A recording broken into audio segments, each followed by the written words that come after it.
ప్రార్థన చేసుకుందాం. ప్రేమగల తండ్రి, కృపగల దేవ, మరొక సెషన్లోనికి మేము ప్రవేశిస్తుండగా సహాయం చేయమని, ధ్యానించవలసిన రీతిలో ధ్యానించుటకు కృప దయచేయమని యేసు ప్రభు వారి పవిత్రమైన నామములో ప్రార్థన సమర్పిస్తున్నాము తండ్రి.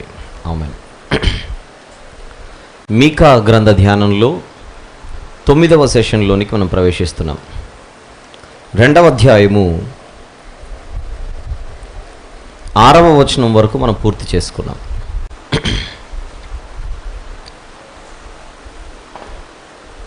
ఆరు సందేశాలు కలిగిన ఈ పుస్తకంలో మనము మొదటి సందేశంలో ఉన్నాం. మొదటి సందేశంలో పార్ట్ 2లో ఉన్నాం. పార్ట్ 2లో ఎన్ని సెక్షన్స్గా డివైడ్ చేసుకున్నాం? దీన్ని 2 సెక్షన్స్గా, section A and section B. Section A అన్నది అసలు పార్ట్ 2 ఇంతకేంటి? దేవుని తీర్పుకు కారణాలు, దేవుని ప్రజల మరికొన్ని నిర్దిష్ట పాపాలు. మొదటి వచనం నుండి 11వ వచనం వరకు. దీన్ని మళ్ళీ 2 సెక్షన్స్గా డివైడ్ చేసుకున్నాం. సెక్షన్ ఏలో ప్రజలలోని గనుల పాపాలు. గుర్తుపెట్టుకోండి, బాగా ధనం ఉన్న వాళ్ళు, కొంచెం పేరు కలిగిన వాళ్ళందరూ గనుల కిందికి వస్తారు. అధికారులు వేరు. అధికారులు అంటే అఫీషియల్గా ప్రజలకు వారు అధిపతులు, ప్రధానులు, నాయకులు. ప్రజల నాయకులకు, ప్రజలలోని గనులకు ఆ తేడాను మనం గమనించాలి. 2వ అధ్యాయంలో మనం మాట్లాడుకుంటుంది నాయకుల గురించి కాదు, ప్రజలలో ఉన్న గనుల గురించి, భూస్వాముల గురించి. వీళ్ళు ఏం చేస్తున్నారని చూసాం. వారి ఆస్తిని, వారి సంపదను పెంచుకోవడానికి ఆశించి అన్యాయంగా పేదవారి భూములను, పేదవారి ఇళ్లను దోచుకొని, లాక్కొని వారిని వీధులు పాలు చేస్తున్న పరిస్థితి. ఇది చూస్తున్న దేవుడు దీనుల పక్షాన నిలబడుతున్నాడు. ఇక్కడ మొదటి అధ్యాయానికి 2వ అధ్యాయానికి తేడా, మొదటి అధ్యాయంలో ఉన్నత స్థలాల గురించి మాత్రమే మాట్లాడాడు. ఇక్కడ మరికొన్ని పాపాల గురించి ఆయన లేవనెత్తి మాట్లాడుతున్నాడు. ఆ సెక్షన్ ఏని ముగించుకొని సెక్షన్ బిలోనికి మనం ప్రవేశించాం. సెక్షన్ బిలో ఎవరు కనపడుతున్నారు మనకు? ఈ గనులతో పాటు అబద్ధ ప్రవక్తల పాపాలు. అంటే ఓవరాల్గా సమాజం ఎంత భ్రష్టు పట్టిపోతుందో గమనించండి.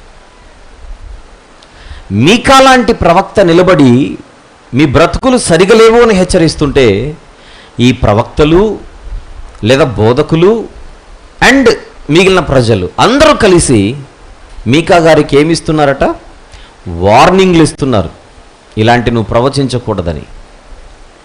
ఇలాంటి నువ్వు ప్రవచించకూడదని కేవలం మీకా గారికి మాత్రమే వచ్చిన హెచ్చరికల? అంతకుముందు తర్వాత కూడా చరిత్రలో ఎవరైనా ఉన్నారంటే యెషయా గారు కనపడుతున్నారు, తర్వాత ఇర్మియా గారు కనపడుతున్నారు, వీళ్ళందరికంటే ముందు ఆమోసు గారు కనపడుతున్నారు, క్రొత్త నిబంధనకు వచ్చేసరికి అపోస్తలులు కనపడుతున్నారు. నేను మాట్లాడుతున్నది, వింటున్నారుగా? నేను మాట్లాడుతున్నది మనము దేవుని వాక్యాన్ని చెప్పడానికి బయటికి వెళితే బయటోళ్ళు మనల్ని చెప్పొద్దంటున్నారు చూడండి అని చెప్పట్లా. ఇది బయటోళ్ళ సంగతి కాదు, లోపలోళ్ళ సంగతి.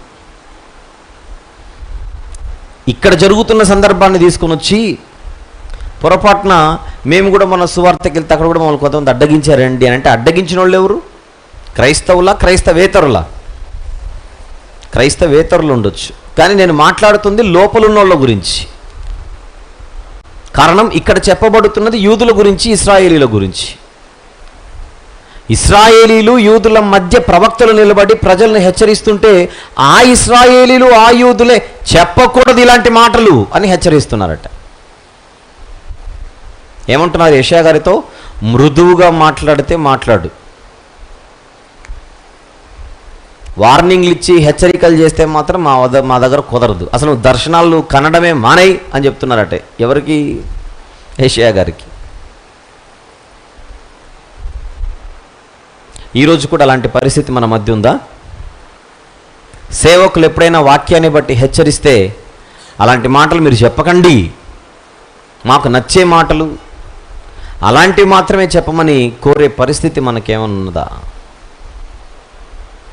పరిశీలించుకుందాం, జాగ్రత్త పడదాం. వెళదాం ముందుకి. 2వ అధ్యాయం మీకా గ్రంథం 6వ వచనం మనం చదువుకున్నాం, సగం మాత్రమే మాట్లాడుకున్నాం. ముందుకెళ్దాం మళ్ళీ. మీరు దీనిని ప్రవచింపవద్దని వారు ప్రకటన చేయుదురు. అయిపోయింది, ఇది చదువుకున్నాం. మరి ఆయన అంటున్నాడు, ప్రవచింపకపోతే అవమానము కలుగక మానదు. చెప్పకపోతే ఎలా? మీకు భయంకరమైన పెను ప్రమాదం పొంచి ఉన్నది అన్న సంగతి మీకు చెప్పకపోతే ఎలా? చెప్పమన్న దేవుడు, నిలబెట్టిన ప్రవక్తలు నోరు తెరవకపోతే అవమానము తప్పదు.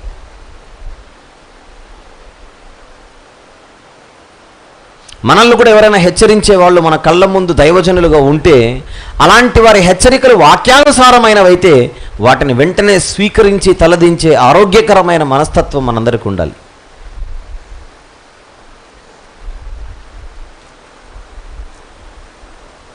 ముఖం చిన్నబుచ్చుకొని అలిగి నన్నంటాడా అంటే,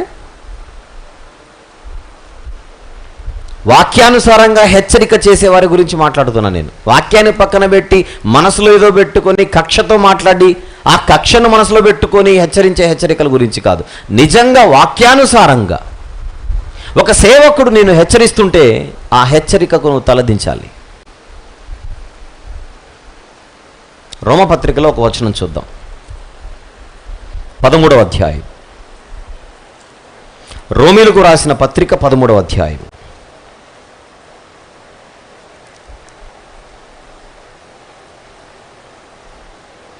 3-4 వచనములు చూద్దాం. 3-4 వచనములు. ప్రభుత్వము చేయువారు చెడ్డ కార్యములకే కానీ మంచి కార్యములకు భయంకరులు కారు. ప్రభుత్వం అనగానే బయట గవర్నమెంట్ అనుకుండేరు, పొరపాటు ఇది. ప్రభుత్వం అనగానే ఇదేదో బయట గవర్నమెంట్ అనుకుండేరు, ఇది సంఘ ప్రభుత్వం. ఇక్కడ చెప్పబడుతున్న వాక్య భాగం సంఘ ప్రభుత్వం. సంఘ పెద్దలు, సంఘ నాయకులు, సంఘ సేవకులు, దేవుని దాసులు. ప్రభుత్వము చేయువారు చెడ్డ కార్యములకే కానీ మంచి కార్యములకు భయంకరులు కారంటే, నువ్వు తప్పు చేస్తే సేవకులు నీకు భయంకరంగానే కనపడతారు. నువ్వు తప్పు చేసిన రోజున నిజమైన సేవకులు నీ కంటికి భయంకరంగానే కనపడతారు. అదే నువ్వు మంచి చేసి వాళ్ళని చూడు ఒకసారి, అప్పుడు నీ కంటికి వాళ్ళు ఎలానో కనపడతారు మరొక కోణంలో. నీకు మేలు కలుగుటకు అధికారులు దేవుని పరిచారకులు. అధికారులు అంటే అధికారులు సంఘంలో ఉన్న అధికారులు. పొరపాటున సమాజంలో ఉన్న అధికారులకు దీన్ని అప్లై చేయకూడదు. మీరు ఉదయం నుంచి సాయంత్రం వరకు ఏదన్నా చేసి సాయంత్రం అయ్యేసరికి మందు కొట్టి రాత్రి పడుకుంటే అధికారులు కాదు, సంఘ అధికారులు. నీకు మేలు కలుగుటకు అధికారులు దేవుని పరిచారకులు. వారికి భయపడక ఉండ కోరితివా, మేలు చేయుము, అప్పుడు వారి చేత మెప్పు పొందుదువు. నీవు చెడ్డది చేసిన ఎడల భయపడుము. సంఘములో దేవుని సేవకులు వాక్యానుసారంగా నేను నడిపించే క్రమంలో నువ్వు తప్పు చేస్తే ఆ సేవకులకు నువ్వు భయపడాలి. నువ్వు చెప్పకూడదు, అనకూడదు సేవకుని పట్టుకొని. వారు ఊరకయే ఖడ్గము ధరింపరు, కీడు చేయు వాని మీద ఆగ్రహము చూపుటకై వారు ప్రతీకారము చేయు దేవుని పరిచారకులు. 6వ వచనం. ఏలైనగా వారు దేవుని సేవకులై ఉండి ఎల్లప్పుడూ ఈ సేవ యందే పని కలిగి ఉందురు. అది ప్రభుత్వం, అది దేవుడు సేవకులకు ఇచ్చిన అధికారం. తెరవవలసిన వారు కూడా నోరు తెరవకపోతే ఇంకా సమాజం ఎలా బాగుపడుతుంది? అందుకే వారిని ఆపకూడదు. సంఘము బయటున్న పరిస్థితి మాట్లాడట్లేదు నేను, సంఘము లోపల ఉన్న పరిస్థితి మాట్లాడుతున్నా. క్రైస్తవుల గురించి మాట్లాడుతున్నా, క్రైస్తవుల మధ్య చెప్పవలసిన బోధల గురించి మాట్లాడుతున్నాను. వాక్యానుసారంగా ఏ దైవజనుడైనా ప్రజలను హెచ్చరిస్తే ఆ ప్రజలు ఇలాంటివి నువ్వు చెప్పకూడదు అని చెప్పే అధికారం ఎవ్వరికీ లేదు.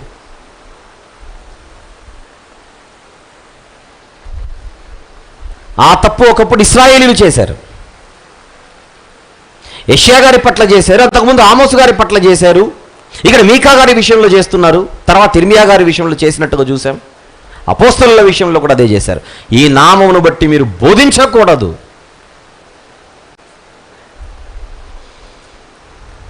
నోరు తెరిచి మాట్లాడవలసిందే సేవకులు.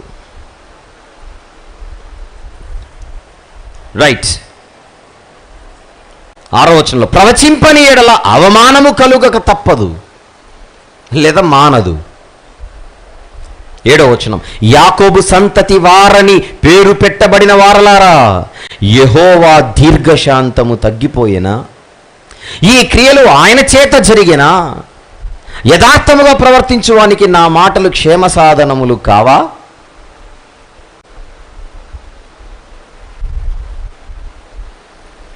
ఎందుకండి దేవునికి దీర్ఘశాంతం తగ్గిపోయింది అన్న ప్రశ్నలు, పిచ్చి ప్రశ్నలు వేయకూడదు ఇక్కడ. దేవుడు ఎప్పుడైనా యాక్షన్లోనికి దిగుతున్నాడు అని అంటే ఆ స్టేజ్ ఫైనల్గా వచ్చిన తర్వాతనే దిగుతాడు. అంతవరకు మారతాడని అవకాశాలు ఇచ్చి ఇచ్చి ఇచ్చి మారకపోతేనే రింగులోనికి దేవుడు వచ్చేది. యెహోవా దీర్ఘశాంతం తగ్గిపోయినా, ఈ క్రియలు ఆయన చేత జరిగిన,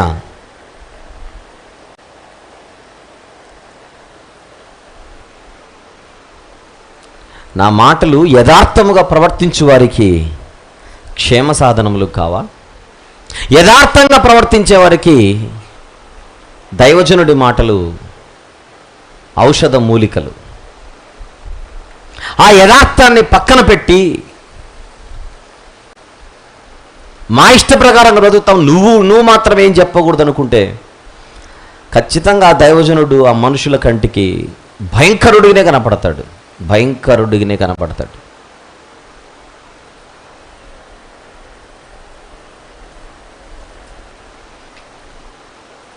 మీరు యథార్థంగా ఉన్న రోజుల్లో దేవుడేమని ఇలా కనపడ్డా మీకు?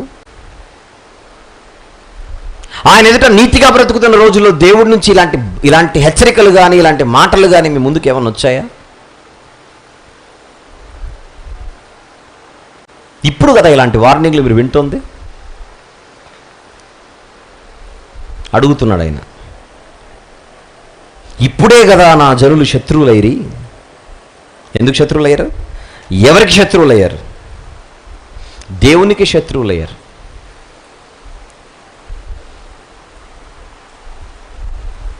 లోకాశలలో పడి, లోకస్తులకున్న ఆశలు పెంచుకొని, సమాజంలో ఎలాంటి అన్యాయాలు జరుగుతాయో లోకంలో అలాంటి అన్యాయాలకు ఇది కూడా కేంద్రస్థానమై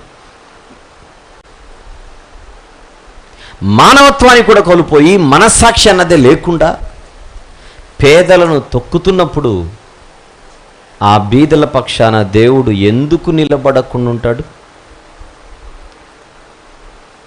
అందుకే ఎంటర్ అయ్యాడు దేవుడు.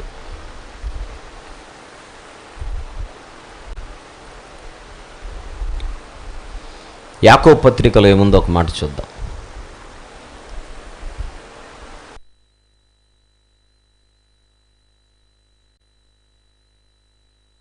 యాకోబు పత్రిక 5వ అధ్యాయం 1వ వచనం నుండి కొన్ని వచనాలు మనం చూద్దాం. తీసారా? యాకోబు పత్రిక 5వ అధ్యాయం 1వ వచనం నుండి, ఇదిగో ధనవంతులారా, మీ మీదికి వచ్చేటి ఉపద్రవములను గూర్చి ప్రలాపించి ఏడవుడి. పాత నిబంధనలో ధనవంతులను చూసి దేవుడు మాట్లాడుతున్నట్టుగా క్రొత్త నిబంధనలో కూడా అదే చెబుతున్నాడు. ఈ చట్టం మారదు. దేవుడు ఎప్పటికీ పేదల పక్షపాతే.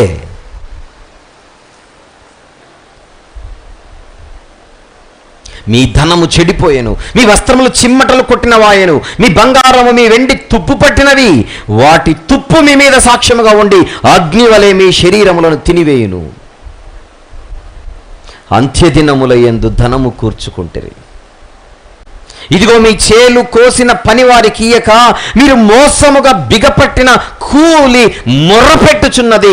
మీ కోతవారి కేకలు సైన్యములకు అధిపతియగు ప్రభు యొక్క చెవులలో చొచ్చి ఉన్నవి. మీరు భూమి మీద సుఖముగా జీవించి భోగాసక్తులై వరదినమునందు మీ హృదయములను పోషించుకుంటరి. మీరు నీతిమంతుడైన వానికి శిక్ష విధించి చంపుదురు, అతడు మిమ్మల్ని ఎదిరించడు.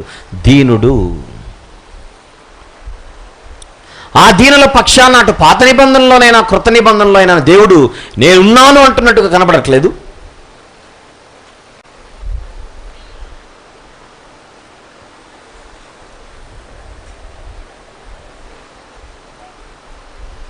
సమాజంలో ఉన్న పేదరికానికి పైనున్న దేవునికి ఏమన్నా సంబంధమా?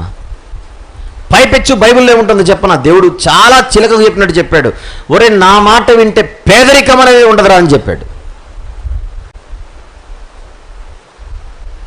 If you don't want to see any poverty in your community, come to me, I will teach you how to live. చూద్దాం ఒక మాట. ద్వితీయోపదేశకాండం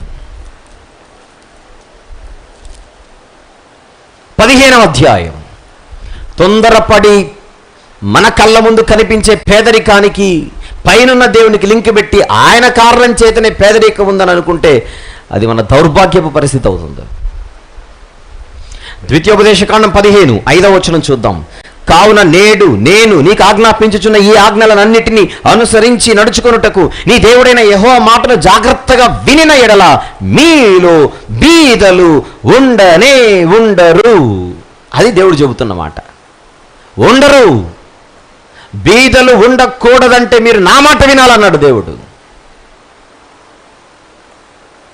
ఆ పేదరికాన్ని చూసే తట్టుకోలేక ఇలా ఉండకూడదు మీరని ప్రవక్త అయిన మీకా గారిని చెప్పి పంపిస్తే నువ్వు మాట్లాడకూడదని వార్నింగ్లు ఇస్తున్నారట మీకా గారికి.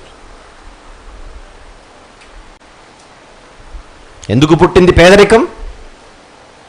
సమాజంలో ఉన్న ఘనులు, సమాజంలో ఉన్న స్వార్థపరులు.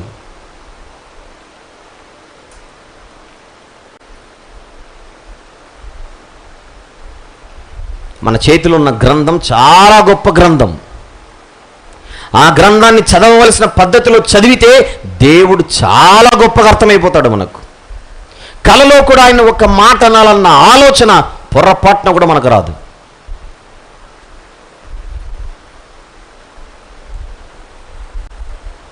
పేదలను తొక్కుతున్నారన్న ఉద్దేశముతోనే ఊడ్చిపడేశాడు ధనవంతులను చరిత్రలో. అది దేవుడు, పేదవారి దేవుడు, ధనికులకు భయంకరుడు.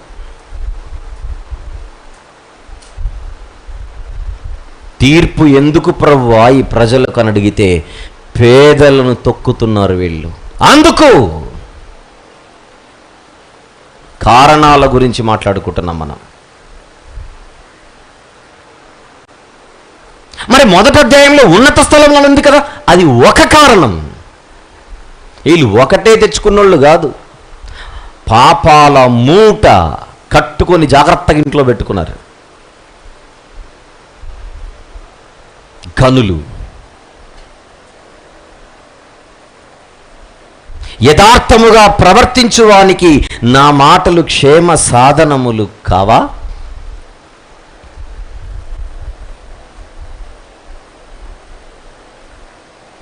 ఏడవ వచనం మనం చూస్తున్నాం.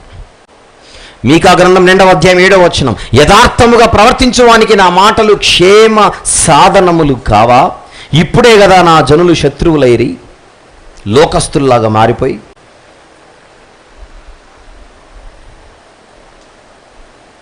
నిర్భయముగా సంచరించు వారిని చూచి, చూడండి వీళ్ళు ఏం చేస్తున్నారు, ఇంకా దోపిడీ ఎంత భయంకరంగా ఉందో చూడండి. ఈ ధనికులది,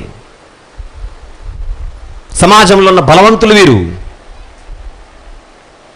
నిర్భయముగా సంచరించు వారిని చూచి వారు కట్టు పంచెలను మాత్రము విడిచి వారి పై వస్త్రములను లాగుకొందురు. ఒంటి మీదున్న గుడ్డలను కూడా లాక్కుంటున్నారంటే ఎంత భయంకరమైన పరిస్థితి. అది అక్షరాలా కాకపోయినా వాళ్ళ దోపిడీ విధానం అంతలా ఉంది అని చెప్పడానికి చెప్పబడుతున్న మాటలు.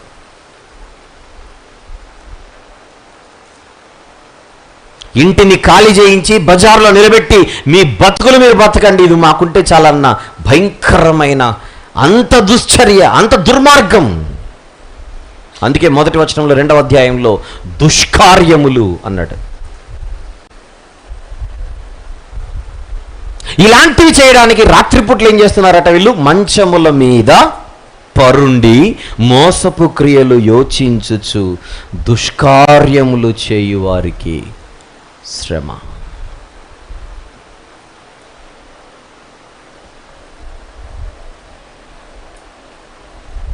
చూద్దాం ఇంకా 9వ వచనం. వారికిష్టమైన ఇండ్లలో నుండి నా జనుల యొక్క స్త్రీలను మీరు వెళ్ళగొట్టుదురు, వారి బిడ్డల యొద్ద నుండి నేనిచ్చిన ఘనతను ఎన్నడూ లేకుండా మీరు ఎత్తుకొని పోవుదురు. ఏం చేస్తున్నారట? ఏదో చిన్న ఇల్లు కట్టుకున్నారు, ఆ ఇంట్లో వాళ్ళ చిన్న కుటుంబం బతుకుతోంది. రెక్కల కష్టంతో ఒక చిన్న ఇల్లు కట్టుకొని ఆ ఇంట్లో ఏదో వాళ్ళు బతుకుతుంటే ఆ ఇంటిపై కూడా కన్నేసి ఏదో ఒకటి చేసి ఆ ఇంటి నుంచి వారిని వెళ్ళగొట్టి ఆ ఇంటిని చేజిక్కించుకోవాలి, కబ్జా చేయాలన్న ఆలోచనతో ఇంత దుర్మార్గంగా దౌర్భాగ్యంగా వాళ్ళు బ్రతుకుతుంటే దేవుడు తట్టుకోలేకపోతున్నాడు పైన.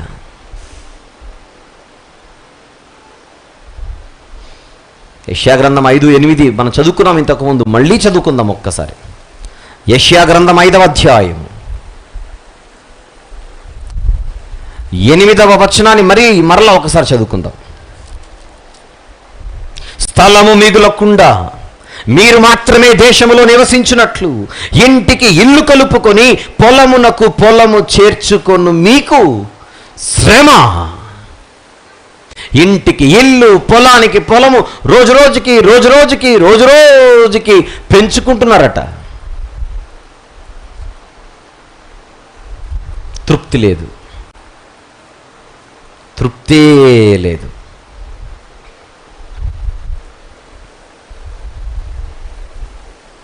సరే, నువ్వు కష్టపడి సంపాదించి నువ్వు ఆస్తి సమకూర్చుకుంటే అది నీ సొమ్ము, ఎవడేమన్నాడు? పక్కవాడి సొమ్ముపై నీకెందుకంత భయంకరమైన కన్ను?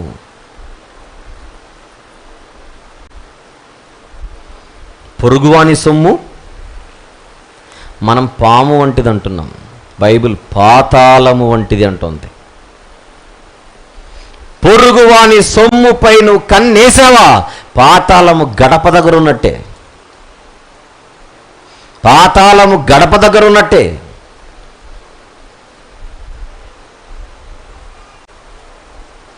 ఈ మాటలు వింటున్న మీలో తల్లులు ఉన్నారు, తండ్రులు ఉన్నారు, సండే స్కూల్ టీచర్లు ఉండొచ్చు.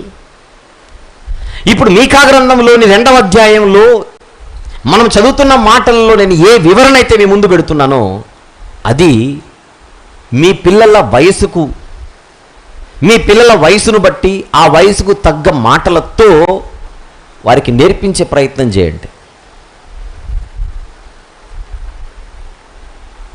వాళ్ళకు అర్థమయ్యే ఎగ్జాంపుల్స్ తీసుకోండి. ఇండ్లు, పొలాలు, భవనాలు, ఇవన్నీ భూములు అంటే ఆడికి అర్థం కావు. పెన్సిళ్ళు, బాక్సులు, చాక్లెట్లు, బిస్కెట్లు అంటే ఆడికి అర్థమవుతాయి. మనకు కూడా తెలియలేక ఎలా చెప్పాలో. ఇంటికి ఇల్లు, పొలానికి పొలం అంటే ఆడికి ఏం అర్థం కాదు. ఇది మా మమ్మీకి ఏమైందా అని చూస్తాడు.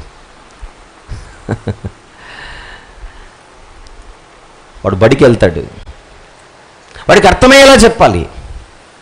నాన్న, నువ్వు పక్కోడి లాలిపప్పు కావాలని కోరుకున్నా నువ్వు వెళ్ళిపోతావు నరకానికి. వాడి భాషలో. పక్కవాడి పెన్సిల్ కావాలని కోరుకున్నా తప్పే, వారికి ఆ ఫీలింగ్ ఫిక్స్ అవ్వాలి. అన్ని వయసులలో ఉన్న వారికి అర్థమయ్యేలా దాన్ని ఆ లెవెల్కి దించో, ఆ లెవెల్కి పెంచో మీరు చెప్పగలగాలి.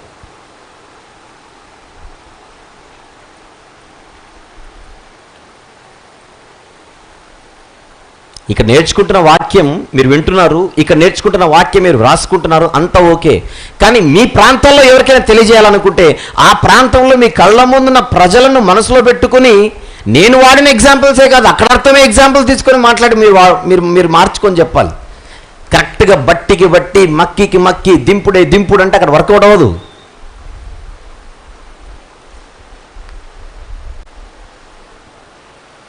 కొంతమంది నోట్స్లు భలే రాస్తారు,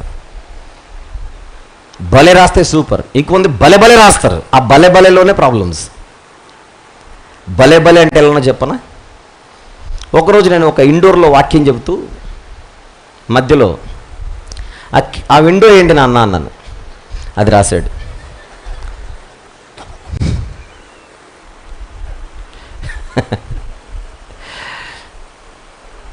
మీకా గ్రంథం 2వ అధ్యాయం 8వ వచనం, ఆ విండో వేయండి నాన్న. ఏమైనా లింక్ ఉందా? అలా ఉండకూడదు. You need to be sensible. అందుచేత ఇక్కడ మనం మాట్లాడుకుంటున్న చాలా కీలకమైన పాయింట్, పొరుగువాని సొమ్ముపై ఎంత భయంకరంగా ఈ గనుల కన్నులు పడి వారిని రోడ్ల పాలు చేస్తున్నారట. ఎవరెవరు వాళ్ళు? వారికి ఇష్టమైన ఇండ్లలో నుండి నా జనుల యొక్క స్త్రీలను మీరు వెళ్ళగొట్టుదురు, వారి బిడ్డల యొద్ద నుండి నేను ఇచ్చిన ఘనతను ఎన్నడనూ లేకుండా మీరు ఎత్తుకొని పోవుదురు. పసిపిల్లలని కూడా లేకుండా వారికి రావలసిన కాసంతా, ఆ వస్తువో ఇల్లో స్థలమో ఏదో మనస్సాక్షే లేకుండా బతుకుతున్న వీళ్ళు. అప్పుడు దేవుడు డిసైడ్ అయ్యి, ఒరే మీరు ఈ స్థలం కోసమే కదా ఇంత కకృతి, ఈ ప్రాంతం గురించే కదా మీకు ఇంత ఆశ. అప్పుడు దేవుడు తీర్పు రాసేశాడు. ఏమిటా తీర్పు? కింద 10వ వచనం. ఆ 10వ వచనంలో చూద్దాం తీర్పు. ఈ దేశము మీ విశ్రాంతి స్థలము కాదు. అయిపోయింది. ఈ ఊర్లోనే ఉండిపోదాం అనుకున్నావు నీవు, ఈ ఊరంతా నాదే అనుకుంటున్నావు నీవు, ఈ ఊర్లో ఉన్న ఏదైనా నాదే అనుకుంటున్నావు నీవు. ఇప్పుడు నేను రాస్తున్నాను, వినాలి నీ గురించి. ఏమిటది? అసలు ఇక మీదట ఈ దేశమే నీది కాదు, ఈ దేశమే నీది కాదు. మీరు లేచి వెళ్ళిపోవుడి, మీకు నాశనము, నిర్మూల నాశనము కలుగునంతగా మీ అపవిత్ర క్రియలు జరిగించితిరి. అపవిత్ర క్రియలు. ఒక దేశంలో ఉండే అపవిత్ర క్రియలను బట్టి దేవుడు ఆ ప్రజలు ఆ దేశంలో ఉండాలో లేదో డిసైడ్ చేసేస్తుంటాడు కొన్ని సందర్భాలలో. ఒక వచనం చూద్దాం, లేవియాకాండము తీద్దాం, 18వ అధ్యాయం.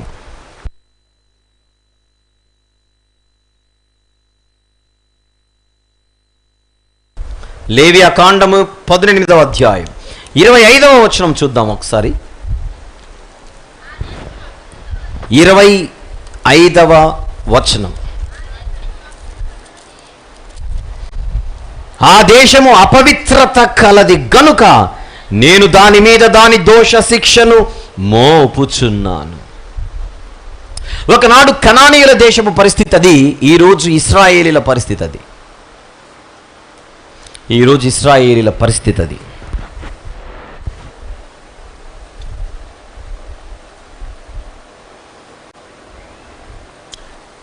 నిర్మూల నాశనము కలుగునంతగా మీరు అపవిత్ర క్రియలు జరిగించితిరి. 11వ వచనం. వ్యర్థమైన మాటలు పలుకుచు అబద్ధికుడై, 11వ వచనం చూద్దాం. వ్యర్థమైన మాటలు పలుకుచు అబద్ధికుడై ద్రాక్షారసమును బట్టియు మద్యమును బట్టియు నేను మీకు ఉపన్యాసము చేయదునని అబద్ధము చెప్పుచు ఒకడు వచ్చిన ఎడల వాడే ఈ జనులకు ప్రవక్త యగును. మీకు అలాంటి వాడు పనికి రావట్లేదు. వీళ్ళకి ఎలాంటి ప్రవక్తలు తిరుగుతున్నారట? నీకేది నచ్చితే నేను అదే చెప్తాను, నువ్వు ఏది చెప్పమంటే అదే చెప్తాను, నాకేమొద్దు కానీ ఒక బాటిల్ పంపిస్తే చాలు సాయంత్రానికి ఇంటికి అంటున్నారట. ఏ బాటిల్? Milk bottle. మద్యం అన్నాడు అక్కడ. ఒకడు అబద్ధికుడై వ్యర్థమైన మాటలు పలుకుచు ద్రాక్షారసమును బట్టి మద్యమును బట్టి నేను మీకు ఉపన్యాసము చేయుదునని అబద్ధము చెప్పుచు ఒకడు వచ్చినడలా వాడే ఈ జనులకు ప్రవక్తయగును. అదేనా యెషయా గ్రంథంలో ఇంతకుముందు చూసింది? 30వ అధ్యాయం 9 నుంచి 11వ వచనంలో ఇంతకుముందు సెషన్లో మనం చూసాం. ఇంకోటి చూద్దాం. ఇర్మియా గ్రంథం 5వ అధ్యాయం. ఇర్మియా గ్రంథం 5వ అధ్యాయం 30-31 వచనములు చూద్దాం. ఘోరమైన భయంకర కార్యము దేశంలో జరుగుచున్నది. ఏమిటది? ప్రవక్తలు అబద్ధ ప్రవచనములు పలికెదరు, యాజకులు వారి పక్షమున ఏలుబడి చేసెదరు. అలాగు జరుగుట నా ప్రజలకు ఇష్టము. దాని ఫలము నొందినప్పుడు మీరేం చేస్తారు? అడుగుతున్నాడు ప్రశ్న. దేశములో భయంకర కార్యం జరుగుతుందట. మీకా గారి తర్వాత వచ్చినవాడు ఇర్మియా గారు. మీకా గారి కాలంలో ఏం జరుగుతున్నదో ఇర్మియా గారి కాలంలో కూడా అదే జరుగుతోంది. అబద్ధ ప్రవచనాలు తీసుకొని వచ్చి ప్రజలకు చెబుతుంటే అదే వీరికి నచ్చుతోందట, అదే నచ్చుతోందట. దాని రిజల్ట్ ఎలా ఉంటుందో ఆ రిజల్ట్ వచ్చినప్పుడు మీకు తెలుస్తుంది అంటున్నాడు దేవుడు. ఈరోజు పొరపాటున మనం కూడా అబద్ధాలు చెబుతుంటే అబద్ధాలు అందంగా ఉన్నాయి కదా అని ఆ అందమైన అబద్ధాలను ఆస్వాదిస్తున్నామేమో.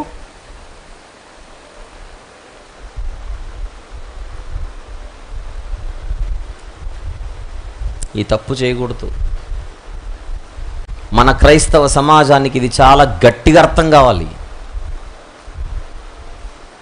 చాలా బలంగా అర్థం కావాలి. చెవుకు ఇంపైనది ఎవరైనా చెబుతుంటే ఆ వ్యక్తి మంచోడు అనుకోవడం నీ అమాయకత్వం అవుతుంది. వాక్యం చెప్పేటప్పుడు మన మనస్సాక్షి గుచ్చుకోవాలి, మనలోని తప్పులు కనబడాలి, మనలోని బలహీనతలు మన కళ్ళెదురుగా మన ముందు నిలబడాలి. వాటి గురించి హెచ్చరింపబడి వాటిని సరిదిద్దుకోవాలనే ఆలోచన తలంపు మనకు పుట్టాలి.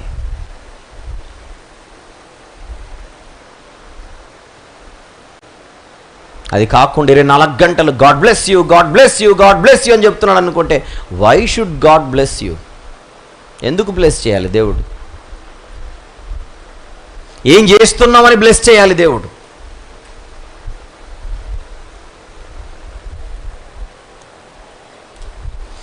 తిమోతి గారికి రాసిన 2వ పత్రిక 4వ అధ్యాయం. తిమోతి గారికి రాసిన 2వ పత్రిక 4వ అధ్యాయం 3-4 వచనములు.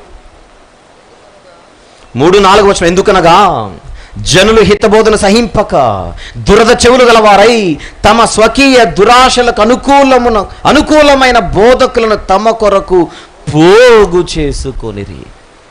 సత్యానికి చెవినివ్వక కల్పనా కథలే కోరుకుంటున్న జనాలు సమాజంలో ఉంటారు అని కొత్త నిబంధనలో కనపడుతోంది. అది పాత నిబంధన నుంచి కూడా మన కంటికి కనపడుతోంది. ఏమంటున్నారట? వ్యర్థమైన మాటలు, అంటే పనికిరాని మాటలు, నిష్ప్రయోజనమైన మాటలు, అసలు దేనికి పనికిరాని మాటలు, వ్యర్థమైన మాటలు మాట్లాడుచు పలుకుచు అబద్ధికుడై ద్రాక్షారసమును బట్టి మద్యమును బట్టి నేను మీకు ఉపన్యాసము చేయుదునని అబద్ధము చెప్పుచు ఒకడు వచ్చిన ఎడల వాడే ఈ జనులకు ప్రవక్త అవుతున్నాడు. అసలు ప్రవక్త మాత్రం దేశద్రోహి అవుతున్నాడు, రాజద్రోహి అవుతున్నాడు. రాజుగారికి వ్యతిరేకంగా బోధిస్తున్నాడన్న ఒక నింద, అపనింద అతని మీద వేసి అతన్ని హింసించి చెరసాల్లో వేయించి లోపలేయించి దుర్మార్గంగా ప్రవర్తిస్తున్న ప్రజల పరిస్థితి, ఆ ప్రజలలోని గనుల పరిస్థితి. మీకా గ్రంథం 1వ అధ్యాయము 2వ వచనము నుండి 2వ అధ్యాయము 11వ వచనం వరకు మనం మాట్లాడుకున్నాం. మీకా గ్రంథంలో 6 సందేశాలని చెప్పానుగా. ఆ 6 ఇంతవరకు మీరు విన్నది మొదటిది. ఈ మొదటి సందేశంలో 2 భాగాలు. మొదటి భాగం 2వ వచనము నుండి మొదటి అధ్యాయం 16వ వచనం వరకు, అందులో కొన్ని సెక్షన్స్. మళ్ళీ 2వ అధ్యాయంలో 2వ భాగంలోనికి వెళ్ళాం మనం, అది కూడా మొదటి సందేశమే. అందులో మళ్ళీ 2 సెక్షన్లు. మొదటి అధ్యాయం అంతా తీర్పు తప్పదంటున్నాడు దేవుడు, 2వ అధ్యాయంలో మరికొన్ని కారణాలు చెబుతున్నాడు. మొదటి అధ్యాయంలో ఉన్నత స్థలముల గురించి చెప్పిన దేవుడు 2వ అధ్యాయానికి వచ్చేసరికి అది మాత్రమే కాదు, పేదల అణిచివేత నేను చూడలేకపోతున్నానని చెబుతున్నాడు. ఎవరి చేత అణిచివేత? గనుల చేత అణచివేత. అణగద్రొక్కబడుతున్న వారి పక్షాన నిలబడుతున్న దేవుని చరిత్ర ఇది.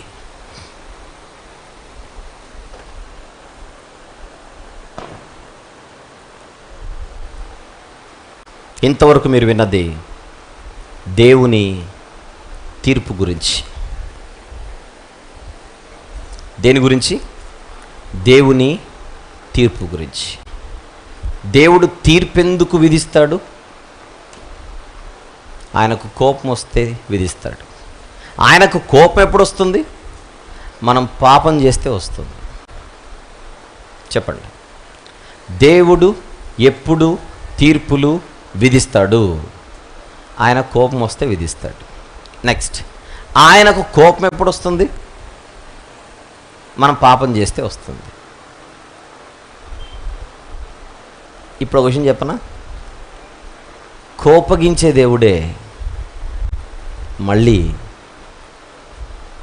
పాపము చేసిన వారిని చూసి ఆ పాపము నుండి బయటపడే అవకాశాన్ని కోపబడిన ప్రతిసారి ఆ అవకాశాన్ని ఇస్తూనే ఉంటాడు.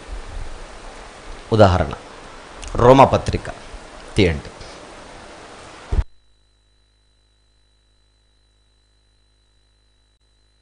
ఐదవ అధ్యాయం.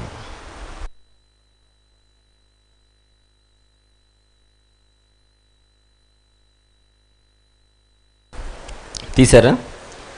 చివరి వచనంలోని చివరి మాట చదువుకుందాం. Very good. రోమపత్రిక 5వ అధ్యాయము చివరి వచనంలోని చివరి మాట, పాపము ఎక్కడ విస్తరించెనో అక్కడ కృప అపరిమితముగా విస్తరించెను. పాపం ఎక్కడుంటుంది? ఎప్పుడు గుర్తుపెట్టుకోండి, పాపం ఎక్కడుంటుందో కృప అంతకంటే ఎక్కువ విస్తరిస్తుందట. అది దేవుని మనస్సు. ఒక మాటలో చెబితే, దేవుని కోపం మన మీద 10 కిలోలంత వచ్చింది. ఎంత? 10 కిలోలంత దేవుని కోపం ఇప్పుడు మన మీద ఉంది. భరించలేము ఆ 10 కిలోలని. అయితే ఆ 10 కిలోల దేవుని కోపం నుంచి మనము బయటపడడానికి దేవుడే 1000 కిలోలంత కృపను ఏర్పాటు చేస్తాడు. 1000 కిలోలంత కృపను ఏర్పాటు చేసి ఆ కృప కిందికి వచ్చేయమంటాడు. నా కోపం 10 కిలోలు నాయనా, నా కృప 1000 కిలోలు నాయనా. ఆయన కోపం చిన్న టెంట్, ఆయన కృప పెద్ద టెంట్. ఎంత గొప్ప దేవుడు కదా. ఇవన్నీ ఎందుకు చెప్పానంటే, ఈయన తరిచాడా? 11వ వచనం వరకు మీకా గ్రంథం 2వ అధ్యాయం 11వ వచనం, మొదటి అధ్యాయం 2వ వచనం నుండి 2వ అధ్యాయం 11వ వచనం వరకు అంత తరిచాడా? ఇప్పుడు 2వ అధ్యాయంలో చివరి 2 వచనాలు చూడండి ఏముందో. మీకా గ్రంథం 2వ అధ్యాయము 12-13 వచనములు. యాకోబు సంతతి, తప్పక నేను మిమ్మునందరినీ పోగు చేయుదును. ఇప్పుడు పైన 11వ వచనం వరకు విన్నదానికి 12వ వచనానికి ఏమైనా సంబంధం ఉందా చెప్పండి? అంటే తప్పు చేసిన బిడ్డను పడేలను కొట్టి అరగంట తర్వాత రానాన్ని తీసుకొని వచ్చి తొడ మీద కూర్చోబెట్టుకున్నట్లేదు. అది దేవుని కృప అంటే. ఏమంటున్నాడు? 11వ వచనముతో మొదటి సందేశం అయిపోయింది. ఎక్స్క్యూజ్ మీ, 11వ వచనముతో మొదటి సందేశం అయిపోయింది. మీరు నోట్స్ రాసుకుంటే కింద లైన్ వేసేయండి. 6 సందేశాలు. ఇప్పుడే మొదటి సందేశం అయిపోయి 2 నిమిషాల 30 సెకండ్లు అయింది అని రాసుకోండి. ఇప్పుడు మనం 2వ సందేశంలోనికి వెళ్తున్నాం. 6 సందేశాలలో 2వ సందేశం 12వ వచనం. యాకోబు సంతతి, తప్పక నేను మిమ్మునందరినీ పోగు చేయుదును. పంపేస్తాను మిమ్మల్ని అన్నాడు పైన, దేశంలో నుండి అన్నాడు కదా పైన 10వ వచనంలో, ఈ దేశము మీ విశ్రాంతి స్థలము కాదు, మీరు లేచి వెళ్ళిపోండి అన్నాడంతే. వెళ్ళిపోండి అన్న ఆయనే 12వ వచనంలో, నేను తప్పక మిమ్మునందరినీ పోగు చేయుదును, ఇశ్రాయేలీయులలో శేషించిన వారిని తప్పక సమకూర్చుదును. తప్పక సమకూర్చుదును.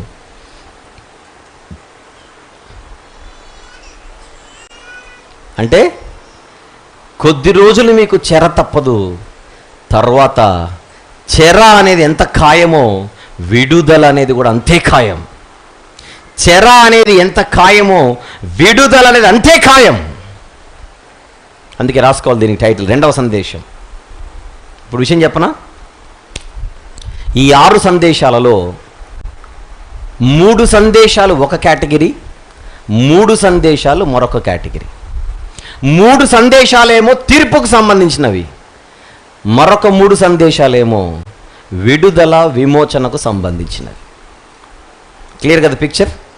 మొత్తం 6. ఆ 6లో 3 వేరు 3 వేరు. ఒక 3 ఏమో ఆయన ఉగ్రత, ఆయన తీర్పుకు సంబంధించినవి, మరొక 3 ఏమో ఆయన కృప, ఆయన ప్రేమ, ఆయన విడుదల, ఆయన విమోచనకు సంబంధించినది. మరి ఇంతవరకు మనం ఏం విన్నాం? ఆయన తీర్పును గూర్చిన తొలి దేవోక్తి మనం విన్నాం. ఇప్పుడు విడుదలను గూర్చిన తొలి దేవోక్తి రాసుకోండి. ఇది 2వ సందేశం. విడుదలను గూర్చిన తొలి దేవోక్తి. ఇది 2వ సందేశం. యాకోబు సంతతి, తప్పక నేను మిమ్మునందరినీ పోగు చేయుదును, ఇశ్రాయేలీయులలో శేషించిన వారిని తప్పక సమకూర్చుదును. బొస్రా గొర్రెలు కూడినట్లు వారిని సమకూర్చుదును, తమ మేత స్థలములలో వారిని పోగు చేతును, గొప్ప ధ్వని పుట్టినట్లుగా మనుషులు విస్తారముగా కూడుదురు. ధర్మశాస్త్రంలో కూడా ముందే చెప్పాడు, మిమ్మల్ని ఎక్కడికైనా పంపితే ఆ పంపిన తర్వాత మీరు సెట్ అయితే మళ్ళీ తీసుకొని వస్తానని చెప్పాడు. చూద్దాం కొన్ని. ద్వితీయోపదేశకాండం 30వ అధ్యాయం. ద్వితీయోపదేశకాండము 30 తీసారా? మొదటి నుంచి 6 వచనాలు రాసుకోండి. మొదటి నుంచి 6 వచనములు. నేను నీకు వినిపించిన ఈ సంగతులన్నీయు, అనగా దీవెనయు శాపమును నీ మీదికి వచ్చిన తర్వాత నీ దేవుడైన యెహోవా నిన్ను వెళ్ళగొట్టించిన సమస్త జనముల మధ్య వాటిని జ్ఞాపకం చేసుకొని నీ దేవుడైన యెహోవా వైపు తిరిగి నేను నీకు ఆజ్ఞాపించే సమస్తమును బట్టి నీ పూర్ణ హృదయముతోను నీ పూర్ణ ఆత్మతోను ఆయన మాట నీవును నీ సంతతి వారును వినిన ఎడల నీ దేవుడైన యెహోవా చెరలోని మిమ్మును తిరిగి రప్పించును. ఆయన మిమ్మును కరుణించి నీ దేవుడైన యెహోవా ఏ ప్రజలలోనికి మిమ్మును చెదరగొట్టెనో వారిలో నుండి తాను మిమ్మును సమకూర్చి రప్పించును అని ఏదైతే ముందే వాగ్దానం చేశాడో ఆయన అంటున్న మాట, ఎక్కడైతే నా కోపం ఉంటుందో, ఎక్కడైతే నా తీర్పు ఉంటుందో అక్కడే నా కృప కూడా ఉంటుంది. ఆ కృప క్రిందికి రావడానికి నువ్వు సిద్ధమా? ఒకవేళ నువ్వు సిద్ధమైతే నిన్ను మళ్ళీ స్వాగతించడానికి నేను సదా సిద్ధం అంటున్నాడు దేవుడు. సదా సిద్ధం.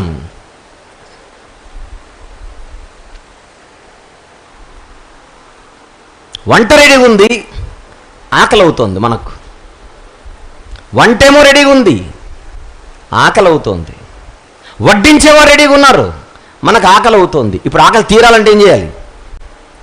అక్కడికి వెళ్ళి ప్లేట్ పట్టుకొని వేయించుకొని తిని కూర్చుంటే ఆకలి తీరుతుంది.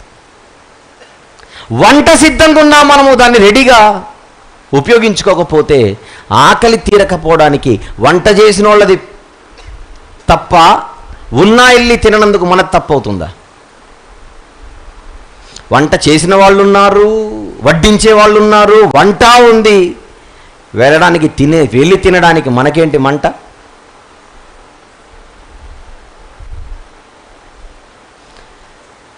ఉగ్రత చూపిస్తున్న దేవుడే అంతకంటే విస్తారంగా కృపను సిద్ధపరిచి రానాయన అంటున్నాడు. రావడానికి మనకు నొప్పి అయితే ఆయన ఏం చేస్తాడు కదా? ద్వితీయోపదేశ కాండంలో చెప్పిన మాట ఇర్మియా గ్రంథంలో కూడా చూద్దాం. ఇర్మియా గ్రంథం 3వ అధ్యాయం 31వ అధ్యాయం క్షమించండి. ఇర్మియా గ్రంథము 31వ అధ్యాయం 8 నుంచి 10 వచనములు. 8వ వచనం మాత్రం చూద్దాం ప్రస్తుతానికి. ఉత్తర దేశములో నుండి నేను వారిని రప్పించుచున్నాను, గుడ్డివారినేమి, కుంటివారినేమి, గర్భిణులనేమి, ప్రసవించు స్త్రీలనేమి, భూదిగంతముల నుండి అందరినీ సమకూర్చుచున్నాను. మహాసంఘమై వారిక్కడికి తిరిగి వచ్చెదరు. 10వ వచనం. జనులారా యెహోవా మాట వినుడి, దూరమైన ద్వీపములలోని వారికి దానిని ప్రకటింపుడి. ఇశ్రాయేలును చెదరగొట్టినవాడు వానిని సమకూర్చి గొర్రెల కాపరి తన మందను కాపాడునట్లు కాపాడునని తెలియజేయుడి. యెహెజ్కేలు గ్రంథం 34. యెహెజ్కేలు గ్రంథము 34వ అధ్యాయం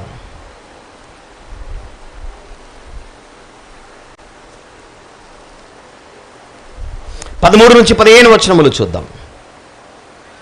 ఆయా జనులలో నుండి వాటిని తోడుకొని వచ్చి ఆయా దేశములలో నుండి వాటిని సమకూర్చి వాటి స్వదేశములోనికి వాటిని తెచ్చి పర్వతముల మీద వాగుల యొద్ద దేశమందున్న సకలమైన కాపురపు స్థలములందు వాటిని మేపెదను. 15వ వచనం. నేనే నా గొర్రెలను మేపి పరుండబెట్టుదును, ఇదే ప్రభువగు యెహోవా వాక్కు అంటున్నాడు. చూడండి,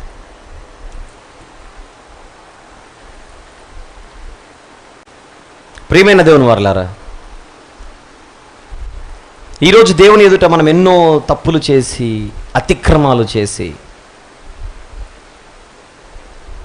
మనం తప్పిపోతూనే ఉన్నాం.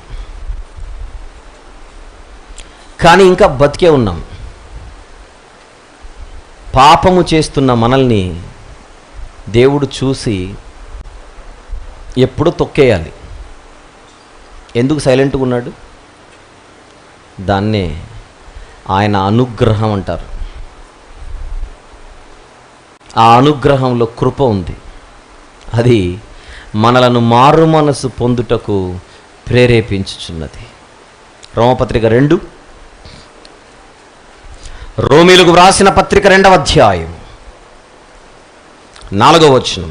దేవుని అనుగ్రహము మారు మనసు పొందుటకు నిన్ను ప్రేరేపించుచున్నదని ఎరుగక ఆయన అనుగ్రహైశ్వర్యమును సహనమును దీర్ఘశాంతమును తృణీకరించుదువా?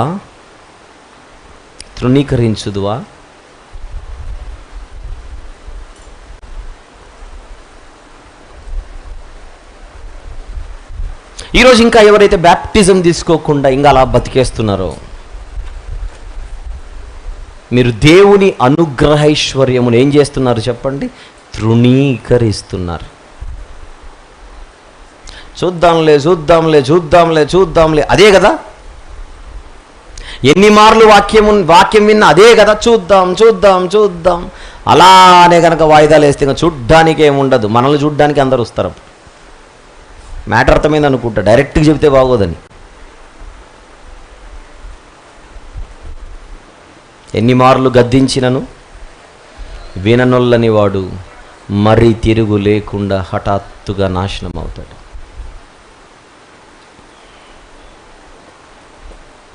చూసారా ఎంత ఉగ్రతను వారిపై ఆయన వెల్లడిపరిచి వెంటనే అంతకంటే ఎక్కువగా కృపను కుమ్మరిస్తున్నాడు. వచ్చేయండి మీకా గ్రంథం 2వ అధ్యాయం 12వ వచనం. యాకోబు సంతతి, తప్పక నేను మిమ్మల్నందరినీ పోగు చేయుదును, ఇశ్రాయేలీయులలో శేషించిన వారిని తప్పక సమకూర్చుదును, బొస్రా గొర్రెలు కూడునట్లు. వారిని సమకూర్చుదును. ఇర్మియా గ్రంథం 23వ అధ్యాయంలో ఒక మాట చూసి మళ్ళీ ఇక్కడికి వద్దాం. ఇర్మియా గ్రంథం 23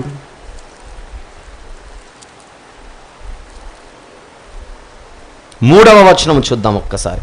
3 మరియు నేను వాటిని తోలివేసిన దేశములన్నిటిలో నుండి నా గొర్రెల శేషమును సమకూర్చి తమ దొడ్లకు వాటిని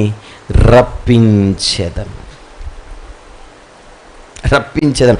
గొర్రెలను మరలా నేను తీసుకొని వచ్చేదను. ఆ పాయింట్ అందరు మనసులో పెట్టుకోండి. గొర్రెలను నేను మరలా తీసుకొని వచ్చేదను. మీకు అక్కడ చదువుతున్నాను. తమ మేత స్థలములలో వారిని పోగు చేతును. గొప్ప ధ్వని పుట్టునట్లుగా మనుషులు విస్తారముగా కూడుదురు.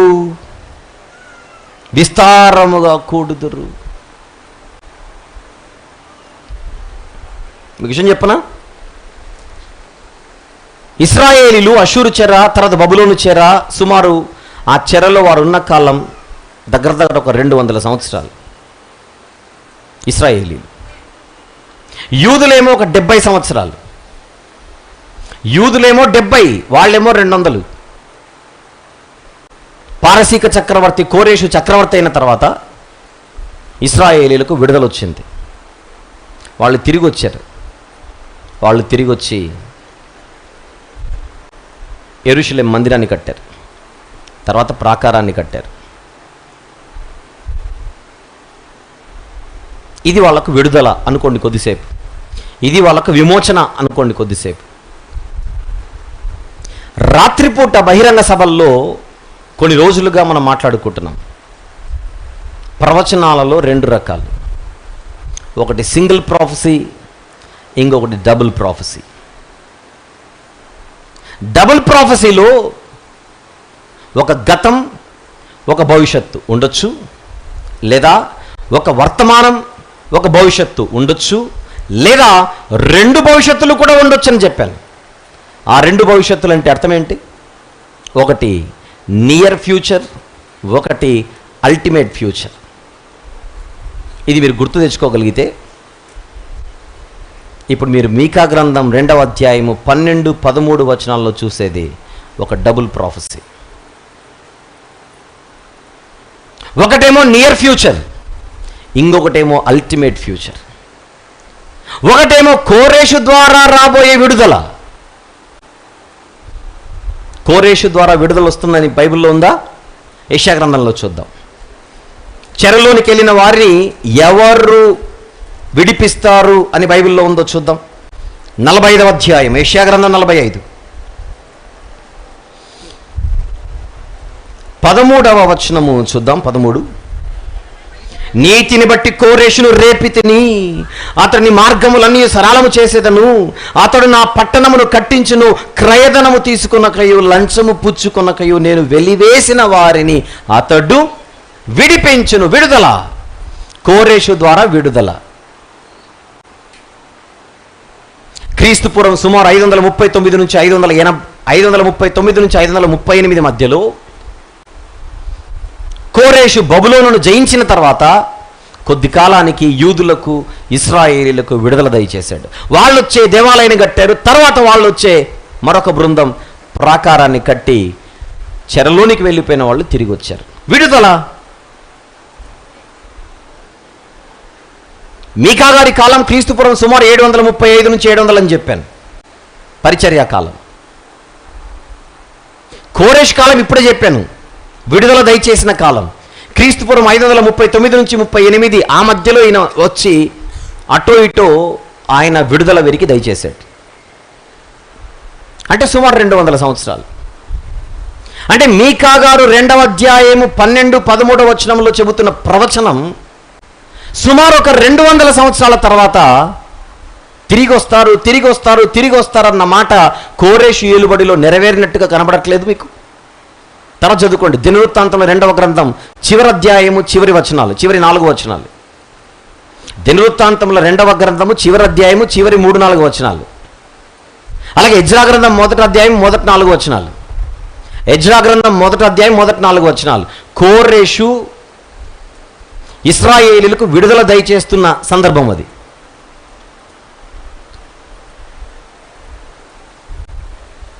అంటే ఇప్పుడు మీకా గ్రంథం 2వ అధ్యాయం 12-13 వచనాల్లో ఉన్నటువంటి విడుదలను గూర్చిన ప్రవచనం ఏదైతే ఉన్నదో, విడుదలను గూర్చిన దేవోక్తి ఏదైతే ఉన్నదో నెరవేరిందా? కోరేషు పరిస్థితిని చూస్తే, ఆ టైంలో విడుదలను చూస్తే, చెరలో నుండి వాళ్ళు తిరిగి రావడాన్ని చూస్తే నెరవేరిందని అనిపిస్తుంది మనకు. కానీ అది ఒక ఫ్యూచర్ మాత్రమే. కానీ ఈ ప్రవచనం 2 భవిష్యత్తులను మాట్లాడుతోంది. ఒక భవిష్యత్తు ఏమో కోరేషు ఏలుబడిలో రాబోయే విడుదల, మరొకటేమో ప్రభువైన యేసుక్రీస్తు వారి ద్వారా ఇశ్రాయేలీలతో పాటు ప్రపంచ ప్రజలందరికీ రాబోతున్న పాపము నుండి విడుదల. అవునా? యేసు ప్రభు ద్వారానే కదా మనకు విమోచన వచ్చింది. పేతురు గారు రాసిన మొదటి పత్రిక 1వ అధ్యాయం, పేతురు గారి మొదటి పత్రిక 1వ అధ్యాయం, ఎవరైనా 19వ వచనం దయచేసి. Very good. అమూల్యమైన రక్తము చేత అనగా నిర్దోషమును నిష్కలంకమునగు గొర్రెపిల్ల వంటి క్రీస్తు రక్తము చేత విమోచన.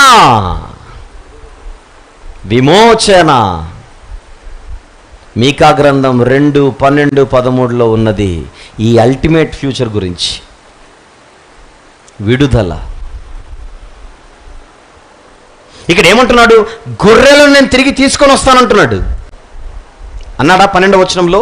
గొర్రెలను నేను తిరిగి తీసుకొని వస్తాను. మళ్ళీ యేసు ప్రభువు ఏమంటున్నాడు చూద్దాం. యోహాను సువార్త 10, యోహాను సువార్త 10వ అధ్యాయం 7 నుంచి. కాబట్టి యేసు ప్రభుల వారు మరలా వారితో ఇట్లా, గొర్రెలకు పోవు ద్వారమును నేనే. 9వ వచనం, నేనే ద్వారమును కదా. 11వ వచనం, నేను గొర్రెలకు మంచి కాపరిని అన్నాడు కదూ. రైట్, అలానే కిందికి వచ్చేద్దాం. 16వ వచనం, ఈ దొడ్డివి కాని వేరే గొర్రెలను నాకు కలవు, వాటిని కూడా నేను తోడుకొని రావలను, అవి నా స్వరమును వినును, అప్పుడు మంద ఒక్కటియు గొర్రెల కాపరి ఒక్కడు అగును. నేను తోడుకొని వస్తానంటున్నాడు. తోడుకొని ఇశ్రాయేలీలు మాత్రమే కాదు, మిగిలిన వారిని కూడా తోడుకొని వచ్చేస్తాను, అందరినీ ఏకం చేస్తాను. అప్పుడు విస్తారమైన మంద విస్తరించి కాపరి మాత్రం ఒక్కడే అవుతాడు. ఇది అల్టిమేట్ ఫ్యూచర్. మీకా గారి సమయానికి అది అల్టిమేట్ ఫ్యూచర్. ఇది మనసులో పెట్టుకొని రండి ఒకసారి చూద్దాం ఈ మాట. మీకా గ్రంథం 2వ అధ్యాయం. బొస్రా గొర్రెలు 12వ వచనం, బొస్రా గొర్రెలు కూడినట్లు వారిని సమకూర్చుదును, తమ మేత స్థలములలో వారిని పోగు చేతును, గొప్ప ధ్వని పుట్టినట్లుగా మనుషులు విస్తారముగా కూడుదురు. ఎందుకు విస్తారంగా కూడుదురు? ఇశ్రాయేలీలే కాకుండా అన్యజనులు కూడా ఏకమవుతారు కదా ఇప్పుడు. అప్పుడు సంఖ్య విస్తరించకపోతే ఏమవుతుంది? తీర్పును వెల్లడి చేసిన దేవుడు అంతకంటే పెద్ద న్యూస్ చెబుతున్నాడు. చూడండి ఎంత గొప్ప వార్త. 13వ వచనం, ప్రాకారములు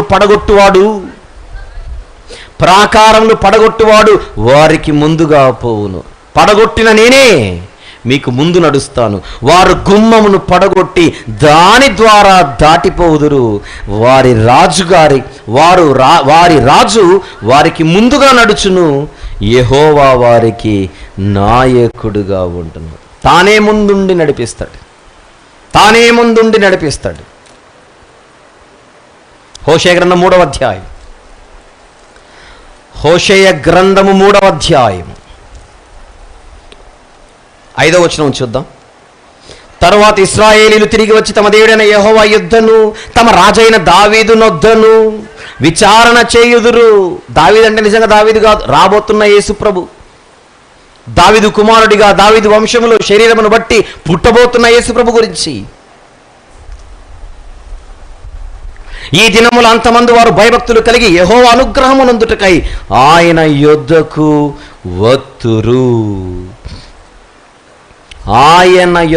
వత్తురు. ప్రవక్తలందరూ కూడా రాబోయే అసలైన విమోచనను గురించి వాళ్ళు మాట్లాడుతున్నారు. చూడండి, అసలైన విమోచన గురించి. యెషయా గ్రంథం 11వ అధ్యాయం,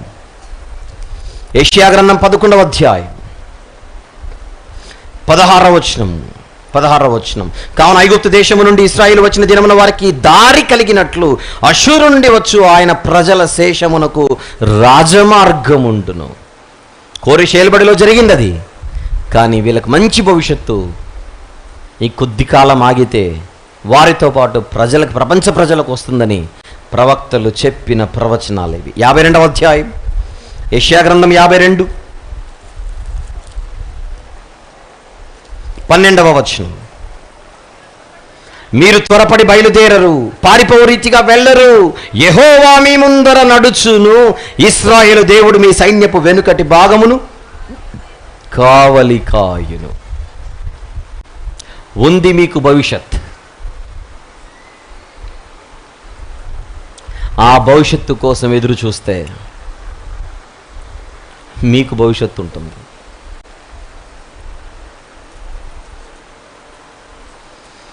పాపం మనిషిది, కోపం దేవునిది, తీర్పు ఆయనదే, శిక్ష విధించేది ఆయనే.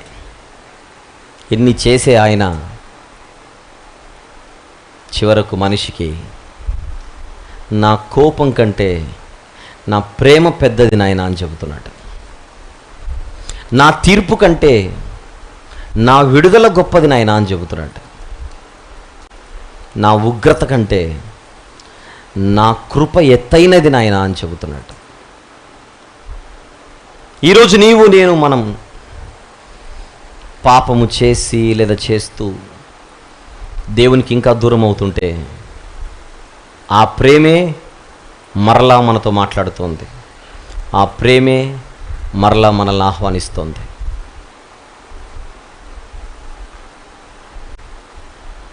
ఆ కృప మన కోసం ఎదురు చూస్తోంది. ఆ కృప మనకు ఎక్కడ దొరుకుతుంది? యేసు ప్రభు సిలువలో కార్చిన రక్తము ద్వారా ఏ మనిషి అయినా తన పాపాలను కడుక్కోగలడు. అక్కడికి రాకుండా ఇంకా నువ్వు వాయిదా వేస్తుంటే కృపకు దూరమై నువ్వు తీర్పుకు దగ్గర పడుతున్నావని జాగ్రత్త పడాలి, హెచ్చరింపబడాలి. రేపు సాయంత్రము తరగతులు ముగుస్తాయి. ముగిసిన వెంటనే బాప్తిస్మాలు ఇక్కడే. అంటే మీకు ఇంకా ఇంకొక 24 గంటల సమయం ఉంది ఆలోచించుకోవడానికి. అంటే ఒకరోజు. ఈ 24 గంటల్లో ఒక్కసారి నువ్వు ఆలోచన చేసి ఎందుకు నీ పాపాలు కడుక్కోవడానికి బాప్తిస్మానికి సిద్ధపడకూడదు? చరిత్ర ఏం నేర్పుతోంది పాఠం? ఆయన కోపము నిమిషమాత్రం ఉంటుంది. కోపగిస్తున్న దేవుడు అంతకంటే పెద్ద ప్రేమను చూపిస్తున్నాడు. ఉపయోగించుకో.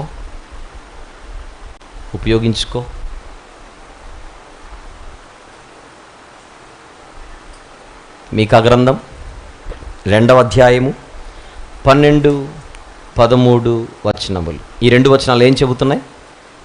విడుదలను గురించిన దేవోక్తి. ఇది 2వ సందేశం. మొత్తం 6 సందేశాలు. మొదటి సందేశం ఎక్కడి నుంచి ఎక్కడి వరకు? మొదటి అధ్యాయం 2వ వచనము నుండి 2వ అధ్యాయం 11వ వచనం వరకు అదంతా మొదటి సందేశమే.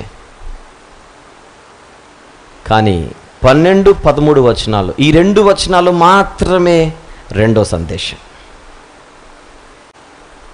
6 సందేశాలలో 2 రకాలని చెప్పాను. ఒక 3 తీర్పువి, ఒక 3 విడుదలవి, విమోచనకు సంబంధించినవి. అంటే ఇంతవరకు మనము ఒక తీర్పు సందేశం విన్నాం, ఒక విడుదల సందేశం విన్నాం. ఇంకా 2 తీర్పులు, 2 విడుదలలు బ్యాలెన్స్ ఉన్నాయి. చిన్న ప్రార్థన చేద్దాం. ఆ బ్యాలెన్స్ని ఎలా కవర్ చేయాలో బ్రేక్ తర్వాత చెప్తా. ప్రార్థన. ప్రేమగల తండ్రి, కృపగల దేవ, మీరే మాకు నేర్పిస్తున్నారని విశ్వసిస్తూ ఈ గ్రంథాన్ని నేర్చుకుంటున్నాము తండ్రి. ఇంకా నేర్చుకోవలసిన సంగతులు ఎన్నో ఉంటుండగా సహాయం చేయమని, అలిసిపోయిన మీ పిల్లల శరీరాలను కొద్దిగా బలపరచమని వేడుకొనుచు యేసు ప్రభు వారి పవిత్రమైన నామములో ప్రార్థన సమర్పిస్తున్నాము తండ్రి. ఆమేన్.